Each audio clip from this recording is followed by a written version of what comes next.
Hey guys, Mr. Wood back for another Friday lesson. And of course, we've always got to start off with jokes. We're just going to continue in chapter 3. Things you guys can work on over the weekend is the chapter 3 problems. You can work on the lab. You can work on memorizing the polyatomic ions.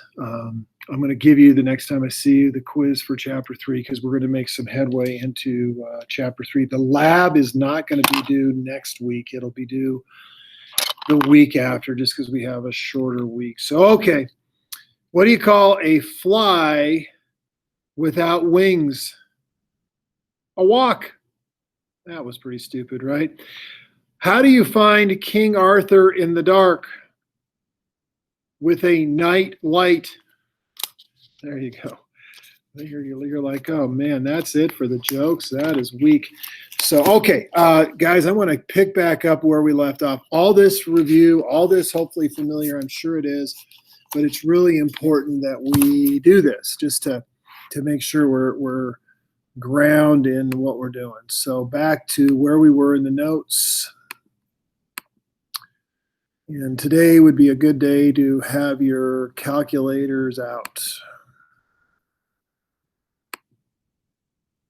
Okay, so we talked about, and you guys remember from chemistry, the mole, and of course we had fun with that, and you guys got to make moles probably in most of your classes. And of course we think of a little furry animal, but in chemistry a mole is 6.02 times 10 to the 23rd atoms, and they've given a name, Avogadro's number.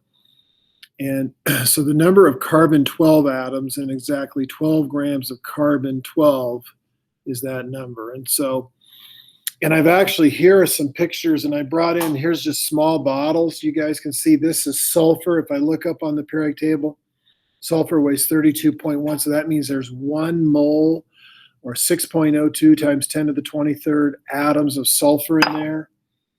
Here is salt. Sodium chloride. Salt weighs sodium 23, chlorine 35.5, so it weighs 58.5 grams. So that's how much this is, which means there's 1 mole of sodium chloride in there.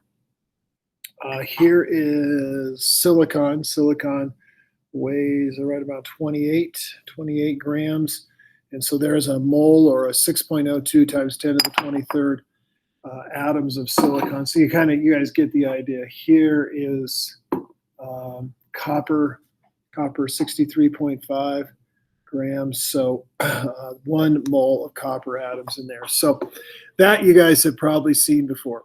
So here is kind of problem that we did a bunch in first year chem. Determine the number of moles in 10 grams of aluminum. Okay, so I'm going to go back to the board.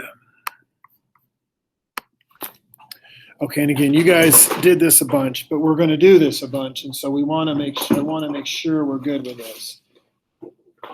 Okay, so I'm going to convert from 10 grams of aluminum.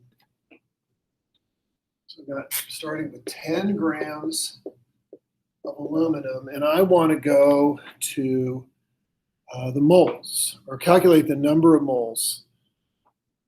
Number of moles of atoms. They're asking for how many moles. And so what I'm going to do here is, again, we did this, it seems like millions of times in first year chem, but I follow the units. So I put grams of aluminum on the bottom so they cancel out. And I put moles of aluminum on top. And the number that goes with moles is 1. Unless we're doing stoichiometry, which we're going to do, but for right now we're not. And then here is the mass of aluminum, 27. So my calculator, I'm just going to take 10 divided by 27, and to 3 sig figs, I get 0.370. Okay, so, and again, we did that kind of thing over and over and over again. Okay, so then back to the notes. Okay, and again, some more problems like we've done before. But this one, it says, determine the molar mass, molecular mass, molecular weight, molecular mass, all these mean the same thing. So molar mass, molecular weight, molecular mass, molecular weight, that is the mass in grams of 1 mole. Or atomic mass. Is all those are just different ways to say the same thing. So what is the molar mass of methane? Okay, so again, this is a problem that we did. Again, it seems like 10 million times in first year chem, but just to do it again, because I want to make sure we're good with this. So we're trying to find the molar mass of methane. I'm going to use the periodic table, and there's 1 carbon, and I go to the periodic table, and I always just have you guys go to the 10. So carbon's mass is 12, and there's 4 hydrogens, and each hydrogen weighs 1. So 1 carbon weighs 12, 4 hydrogens weighs 1, and add this up. And the unit on this should be grams per mole. So there's the molar mass. And again, we did that over and over and over again, I know, in first year chem. But just to clarify, and that's all we're really working on here the first month or so of class, is just to make sure that we're good on what we are, what we've learned in the past, because we're going to use it a bunch in the future. Okay, so now I'll just show you this whole slide. So how many, you own 10 grams of calcium carbonate. How many moles is that? And then how many molecules is that? And then probably the one tricky question is how many atoms of oxygen is that? And there's a question, usually on the first test, I throw a problem like this on there. So let's just do each step along the way here. So again, all this is review, I know. Okay, so I'm going to go back up to the top of the board. So we're starting with 10 grams of calcium carbonate.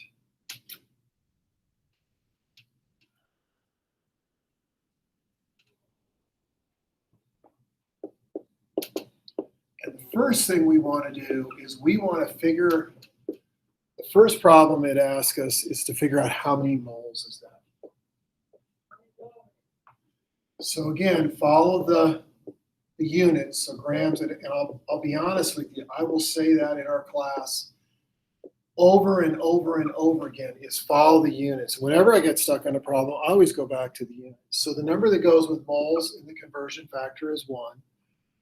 And then for grams, I'm going to go to the periodic table. So calcium is 40.1, carbon is 12, and 3 oxygens are 48. I think that's 101, 100.1. Let's see, so I got 40.1 plus 12 plus 48 is 100.1.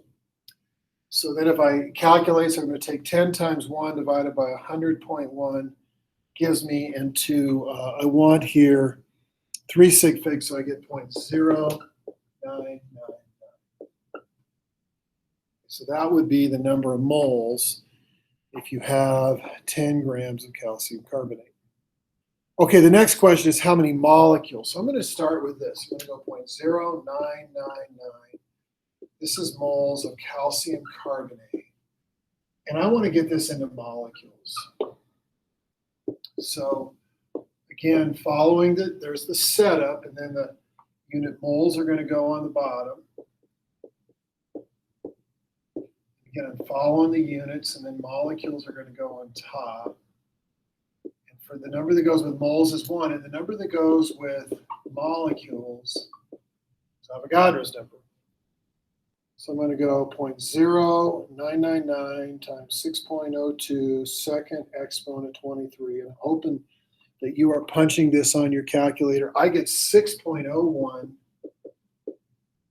times 10 to the 22nd.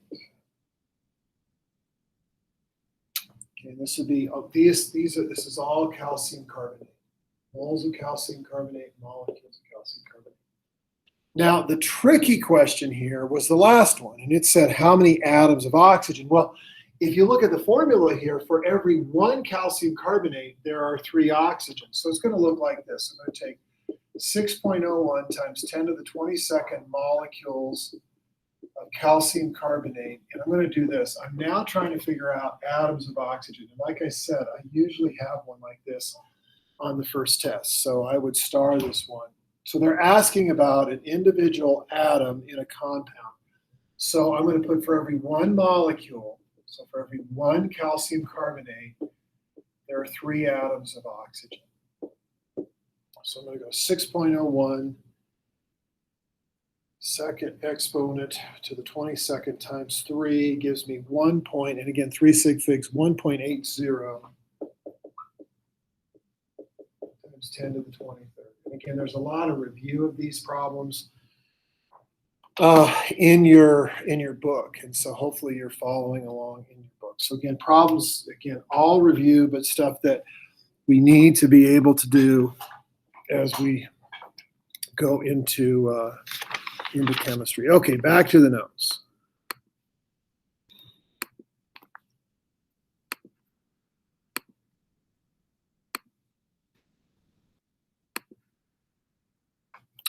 Okay, so we did all of that. Okay, now this, and I guarantee you on the next test, there will be a problem like this. So again, I keep saying that, but definitely, I'm not lying to you. But if you read this, we did not do a problem. We did a problem connected to this in first year chem, but we didn't do one like this. So new element is discovered. It has 2 isotopes. Determine the relative percent abundance of each isotope if the average mass of the 2 isotopes is given.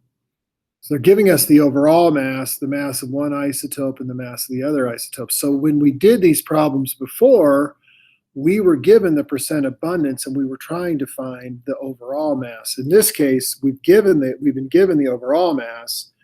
The problem is to find the percent. So, and you can see here the problems where you guys should be right now in this chapter. Okay, so this is the way I'm going to do this problem. So again, I would note this one. I'm not lying to you. I'm going to put one like this on that first test, probably near the end of September. So what we did before is we did problems where I gave you the percent, I gave you the mass, and we put the percent in decimal form, multiplied by the mass, and we got the average mass. Well, here we are told the average mass. So the average mass was given to us was 35.4575. That was the mass of everything. And I'm just going to say that X, so that's the percent, is going to be the isotope 34.9688. I just sign that X, and then I'm going to say plus, and then I'm going to go 1 minus X times the mass of the other isotope. And I will not be a mean person, and I will not put 3 isotopes. I will just put 2 isotopes. So what I did then, I have the overall mass, the percent abundance, minus this, plus, and then 1 minus X. So if this ends up being 0.25, that would be 0.75. Now you could have just made this X and just made 100 minus X. Either way would have been fine. And if you go through and you do the math, what you get for X, what I get for X is 0.7553. That's what I get for X. And it would be worth working that out. And if we need to work that out in class next week, we can do that, which means that this is 75.53% abundant. So that is the isotope that weighs 34.9688. So this isotope is 75.53% abundant. So then 100 minus 75.53 is 24.47%, and that would be the 36.9659. So again, kind of the main logic is there. And again, I would work through the math. And if you guys want me to work through the math next week, I'm more than happy to do it. But you should do that. And like I said, guaranteed a problem like that on our next, or on our first test. I will do a problem like that. Okay, so back to the notes. Let's just keep moving on here a little bit longer. Okay, the next one is another problem that I think there'll be one like this on the test, like I said. But again, here are problems on your days off, those problems from the book that you guys can be doing as we go here. Okay, so now the next slide. We'll just do this one. This one. This will probably be, we'll do this whole slide and then we'll be done. So calculate the percent of nitrogen by mass in ammonium phosphate. We'll do that, which is something we did in first year chem. And then we're going to do this, which has more nitrogen by mass, 100 pounds of ammonium phosphate, which is that related to the one above, or 100 pounds of ammonia. Okay, so we're going to go ahead and do those problems, and then that'll probably be, because the next problem is a pretty healthy problem, which will be where we'll start in class next week. It'll be an empirical formula problem.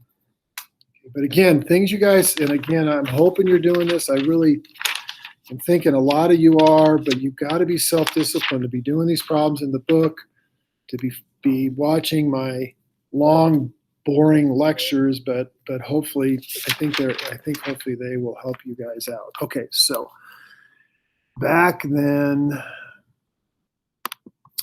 to the board. Okay, so the first question here is the percent by mass in ammonium phosphate. Nitrogen, I got here in my notes, is real important in agriculture, and I know this. And farmers want to know the percent of nitrogen in their fertilizer. Key component in fertilizer is nitrogen. Okay, so I want to find out, here's ammonium phosphate. So I'm going to find out if I want the percent nitrogen, I want to know the mass of the whole thing. So I've got nitrogen, there's 3 of them and it weighs 14. So there's 3 nitrogens, each weighs 14, so there's 42. Hydrogen, 4 times 3, there's 12, and each hydrogen weighs 1. So what I'm doing here is I'm finding the mass of the whole thing. There's 1 phosphorus. Phosphorus weighs 31. And there's 4 oxygens, and oxygen weighs 16. So I'm finding the mass of the whole thing. So if I add that up,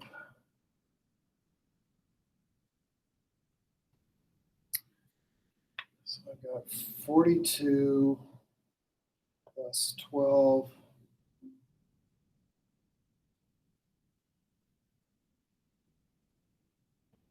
plus 31 plus 64. I get 149. So that's the mass of the whole thing. So then the percent nitrogen would be the mass of nitrogen over the mass of the whole thing. So the mass of nitrogen over the mass of the whole thing. So what I get there is 28.2%.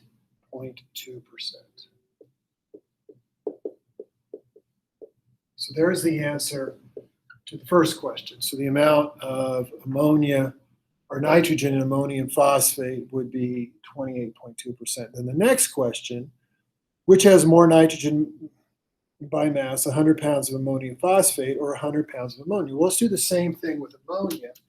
And ammonia is a molecule that comes up quite a bit. It would be a good one, if you don't remember it from first year chem, to get it in your brain. They'll say ammonia a lot. So I'm just going to do the same thing. I'm going to find the percent of nitrogen in ammonia. So nitrogen, 1 of them weighs 14. Hydrogen, 3 weighs 1.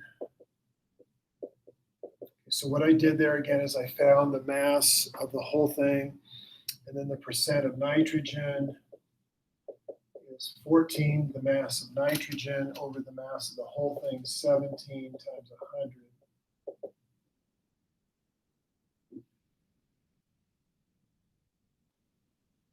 What I get there is 82.4%. So there's way more nitrogen in the 100 grams of ammonia than there is in the ammonium phosphate. So a percent composition problem there. Okay, well guys, I'm going to stop there. The next problem is going to be a new problem, and I don't want to be too long, and I know that one would take me a few minutes to do, so I'm going to stop there. Hopefully you guys have a good weekend. Be working on the lab, be working on the questions from the book, and have a good weekend. Talk to you next week.